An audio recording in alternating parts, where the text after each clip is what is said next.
Hey everyone, this is Lomi, and since I mostly finished the customization project I started for my doll Vaughn, I've been thinking about what I want to work on next. I still haven't finished his real chainmail because that's a lot bigger of an undertaking than I expected it would be, and that's something I decided I wanted to consider when choosing my next project. So today is mostly some cozy, chatty planning for my next doll. While I was working on Vaughn, I pretty much just focused on him exclusively, but I think I want my next project to be more relaxed. I'm really busy right now preparing to release the last book in my current epic fantasy series, Spectrum Legacy. And between that, gearing up for a new series start, scheduling book signings and events for the rest of the year, and all the other life stuff, I want to be sure to give myself the freedom to do other things between pieces of this customization. I also know I want this one to be more simple. I decided I'll be working on Garam from the Snake's Blood saga, since I recently finished the head I sculpted for that character, and while I mostly picture him in armor, I didn't want to do armor again so soon after Vaughn, especially since that armor still isn't completely done. Instead, I spent some time thinking about what sort of things he'd wear as everyday clothes when there's no need for him to show up as the stiff, strict, and formal kind of person he is. Well, through most of the books, Garam wears a high-collared coat when he isn't in armor. I've made a lot of those for my other dolls, as it's the usual fashion in their world. We also mainly see him in official settings, so this gives me a chance to explore his identity some more. What would he wear at home? That's what I'll make first. I gave myself permission to let my sketching be informal too. It doesn't need to be polished, which is great because with all the bookwork I've been doing lately, it's been tough on my hands.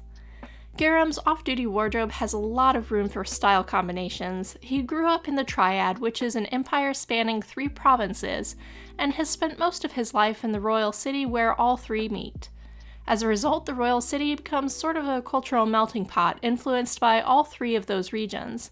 That means the aesthetics I've imagined for all of those parts of the world have a chance to play together. Most prevalent and well-suited to his taste would be some Celtic and Norse elements, which tend to be very similar, mixed with Roman aesthetics. This brings together the most noteworthy styles of the provinces of Robarian and Lore, which he deals with more intimately.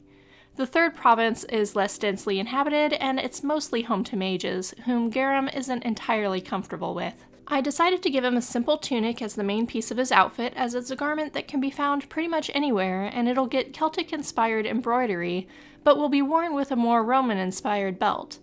Those were often metal plates stamped with circular patterns or designs. For pants, I'll keep it simple and practical and use a pattern I already have made because pants are mostly the same anywhere you go. I may even have a pair that will work for him already. But footwear will need to be figured out, and I'm not sure if I want him to have tall riding boots or some Roman-inspired sandals with laces up the legs. I guess I'll have to play with some ideas once I get going to see what looks better with the clothes. Because of how formal and proper he is as a person, I have a hard time envisioning him exposing much skin, so underneath the tunic will be a long-sleeve shirt with kind of a turtleneck collar. So most of his outfit will be very plain, and probably not super bright colors since he's reserved and would prefer something understated. I will eventually make him a coat just because I like it a lot. And these are more the influence of the Alda Anan mages in the less inhabited province, which is why Rune wears similar things despite being from a very different region. The Alda Anan are ancient and take their culture with them everywhere they go, so you have traces of them in just about every country in their world. Since this would be kind of his business clothes, I'm thinking it would have heavy embroidery on the shoulders, sleeves, cuffs, and hem, and some kind of sash as well. And of course Garam is going to need a cape. I can't picture him without one.